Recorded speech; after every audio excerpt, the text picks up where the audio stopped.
मेहनत हर बच्चा करता है, हर स्टूडेंट मेहनत करता है, लेकिन उसी में किसी का सिलेक्शन होता है और किसी का रिजेक्शन होता है। क्यों? ऐसा इसीलिए होता है यहाँ पर कि जिसने मेहनत थोड़े स्मार्ट तरीके से की होती है ना, सिलेक्शन वहीं तक जाता है। जिसने मेहनत थोड़ी गाइडेंस में की होती है ना, सिलेक्शन उसी का होता है। यार मेहनत तो गधा भी करता है, मेहनत घोड़ा भी करता है, लेकिन आपको पता है कि जो सबसे ज्यादा भाव इज्जत समाज में किसी को मिलती है तो घोड़े को मिलती है, गधे को कोई पूछता भी नहीं है। तो वही बात है, आपको मेहनत करनी है, मैं इसके लिए मना नहीं कर रहा हूँ, आप बहुत ज्यादा मेहनत करिए, बहुत अच्छा काम करिए। मैं एक छोटी सी बात आप लोगों के साथ डिस्कस भी करना चाहता हूँ कि आज के समय में आपको करना क्या चाहिए। तो आज के समय में आपको सफलता की 3 बातें ध्यान रखनी है। सबसे पहला तो आपको एक अपना स्मार्ट अप्रोच हमेशा बनाकर रखना है, ठीक है। जब भी आप सवालों को पढ़ते हैं ना, तो सवालों को पढ़कर थोड़ा सा चिंतन किया करिए कि यार इस सवाल को हम कैसे कम समय में बना पाए, क्या क्या और शॉर्ट तरीके हो सकते हैं। आज जैसे मैं मानो गुरुकुल में ट्रिग्नोमेट्री की मैंने आज क्लास ली, और ट्रिग्नोमेट्री की जब मैंने क्लास ली ना, मैंने उनके सामने क्वेश्चन रख दिया था, बड़ा सिंपल सा क्वेश्चन। मैंने कहा तुम इसके बारे में कितने तरीके सोच सकते हो, जरा सोच के बताओ। सबका एक ही तरीका आया, किसी ने 2 तरीके बताए। बट जब हमने उनके सामने तरीके रखे तो फिर उनको समझ में आया कि असल में हम कर क्या रहे थे इतने दिनों से, ठीक है।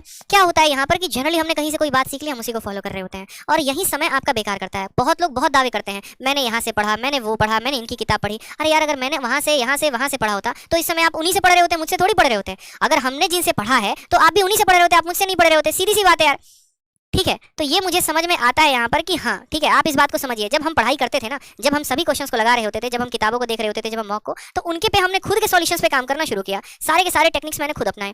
कैसे कोई क्वेश्चन, अगर मानो कंपाउंड इंटरेस्ट का कोई बढ़िया क्वेश्चन आ गया, तो उसके ऊपर रिसर्च करना शुरू किया कि इसको और शॉर्ट में कैसे बनाया जा सकता है, ठीक है। एवरेज का कोई सवाल आ गया तो इसको मैं कैसे बैलेंस करके बना सकता हूँ शॉर्ट में। इसलिए आप चाहे मेरी परसेंटेज की वीडियो देख लो, चाहे आप मेरी एवरेज की वीडियो देख लो। एवरेज की वीडियो डाली है ना 8 घंटे की, पूरे यूट्यूब के इतिहास में उठा के देखो। अगर मेरा वाला कंसेप्ट पूरे यूट्यूब पर मिल जाना तो मैं बता दूंगा, पूरे भारत में वो कंसेप्ट कभी भी किसी के पास नहीं है। वो कंसेप्ट मेरे पास है, वो मेरे बच्चों को पता है कि वो मैं पढ़ाता हूँ। कंपाउंड इंटरेस्ट का जो तरीका पढ़ाने का है ना, वो मेरा अपना तरीका है, किसी का कॉपी पेस्ट नहीं है यहाँ पे, ठीक है। इस बात को ध्यान रखिए। तो ये जो है ना, इनके ऊपर मैंने काम किया और आप भी इसके ऊपर काम करिए, स्मार्ट अप्रोच के ऊपर। दूसरा जो पॉइंट आ गया वो क्या आ गया, सबसे बड़ा शब्द जो आज के समय में है वो है यहाँ पर आत्मचिंतन। आत्मचिंतन क्यों करना है मेरे भाई? आत्मचिंतन इसीलिए करना है, आत्मचिंतन का मतलब इंग्लिश में इंट्रोस्पेक्शन। इंट्रोस्पेक्शन इसीलिए जरूरी है क्योंकि आपको क्या लग रहा होता है बहुत बार कि आप सही कर रहे हैं, बट असल में आप सही नहीं कर रहे हैं, ठीक है। आपको ये बात पता ही नहीं कि आपका जीएस में पूरा लुटिया गुल हो रहा है मेरे भाई। 10 नंबर से ज्यादा नहीं आ रहे, मुझे पता है। 10 प्लस स्कोर करने वाले काफी कम स्टूडेंट है यहाँ पे।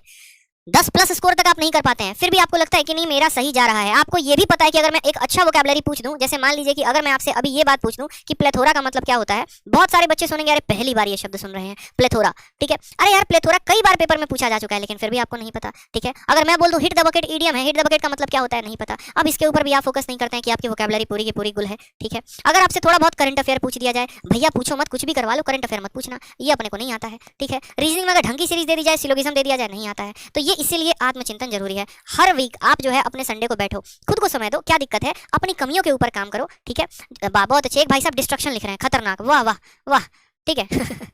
देखो प्लेथोरा का मतलब होता है बहुत ज्यादा, किसी भी संख्या का बहुत, मतलब अगर मैं यहाँ पर लिख दूं कि मेरे पास बहुत सारी किताबें हैं तो वहां पर बोलेंगे प्लेथोरा, ठीक है। कि मेरे प्लेट में थोड़ा थोड़ा मत रखिए, गुलाब जामुन मेरे प्लेट में बहुत ज्यादा रखिए, हम ज्यादा मिठाई खाते हैं, तो वो वाली बात हो जाती है। तो ध्यान दिया करो, ये आत्मचिंतन बहुत जरूरी है पेपर के समय में। स्मार्ट अप्रोच तो लगाने ही लगाने हैं, साथ में ये आत्मचिंतन भी करना है कि कैसे मुझे अपने जीके के मार्क्स बढ़ाने हैं, कैसे जहां पर मैथ में जिन टॉपिक्स में दिक्कत आ रहा है मुझे वो इंक्रीज करना है, कैसे मुझे वोकैबुलरी बढ़ाना है। क्योंकि मेरे भाई अगर आप ये काम नहीं करोगे ना, तो आपको खुद भी नहीं पता कि ये जो तैयारी है आपका, ये 1 साल से कब 3 साल की योजना में बदल चुका है, और 3 साल से कब 5 वर्षीय योजना में बदल चुका है, ये आपको भी नहीं पता। बस गाड़ी चल रही है चल रही है चल रही है, जो है डीजल पेट्रोल उसके अंदर हम डाल रहे हैं, ठीक है, और चल रही है, मंजिल का कोई पता नहीं, बस सोच रहे हैं अब मंजिल मिलेगी अब मिलेगी अब मिलेगी, लेकिन पता ही नहीं चल रहा। तो ये बैठकर सोचो, अपनी स्ट्रेटजी बनाओ, अपना पेपर नोट वर्क करो भाई, कोई बुरी बात नहीं है इसमें, कोई शर्माने वाली बात नहीं है। बहुत लोग जो है ना थोड़ा सा जो ज्यादा हो जाता है, 1-2 साल का जिनका तैयारी का हो जाता है, वो बैठ के सोचते हैं अरे अब ऐसे मेरे दिन आ गए कि मैं बैठ के स्ट्रेटजी बनाऊंगा, मैं पेपर पे लिखूंगा मुझे क्या काम करना है। भाई इसमें कोई बुरी बात नहीं है, हर हफ्ते मैं ये काम करता था। मुझे पता है कि यार मुझे अगर XYZ लूसेंट किताब की मुझे ये पूरा का पूरा पॉइंट मिसलेनियस का खत्म करना है, मुझे मनोहर पांडे ये पूरा का पूरा खत्म करना है, मुझे मान लीजिए रीजनिंग के ये सारे सीरीज के क्वेश्चंस लगाने हैं, मुझे इतनी तक वोकैबुलरी यहाँ पर याद करनी है, ठीक है। तो क्या करें, तो उसके लिए मुझे यहाँ पर बनाना पड़ेगा स्ट्रेटजी कि मेरा मैथ अगर स्ट्रांग है तो मैं 1 घंटे ही उस पर समय दूंगा। मेरा इंग्लिश वीक है, एमबी पब्लिकेशंस के मैं सेट लगा रहा हूँ, और सेट लगाने में मेरे नंबर ही नहीं बन रहा है, 35.5 नंबर बन रहा है, 37 नंबर बन रहा है, 40 नंबर बन रहा है। क्या करेंगे, बैठ के वहां पर उसको सॉल्व करेंगे, बैठकर वहां स्ट्रेटजी बनाएंगे अपनी कि हाँ मुझे अब इतने घंटे पढ़ाई करनी है, इतने घंटे में इतने घंटे जीएस को देना है, इतने में इतने घंटे मैथ को देना है, इतने में इतने घंटे ये देना है। उसके अलावा आत्मचिंतन और क्या क्या करना है, तो आत्मचिंतन यहाँ पर अपने टॉपिक्स के बारे में भी करना है कि क्या पढ़ा आपने आज तक, और कितना पढ़ा, और कितना पढ़ा जाना बाकी है। उदाहरण के तौर पर कहते हैं ना, ये आजादी खून मांगता है, तो एक बात जान लीजिए, ये सरकारी नौकरी मेहनत मांगता है। समझ में आया? जिसने मेहनत की है सफलता उसी को मिली है, जिसने मेहनत नहीं की ना वो सफल नहीं हो पाया है। तो मेहनत करो मेरे भाई, मेहनत जो है ना ये आत्मचिंतन से ही समझ में आएगा कि लूपहोल्स कहाँ कहाँ पर है, ठीक है, कहाँ काम करना है, किन किन पॉइंट्स पर काम करना है, किन टॉपिक्स पर काम करना है। और आप इस परिवार से जुड़े रहो और अच्छी जानकारी आपको मिलते रहे, तो अभी तुरंत सब्सक्राइब के बटन को टीप देना है, और जो है नोटिफिकेशन बेल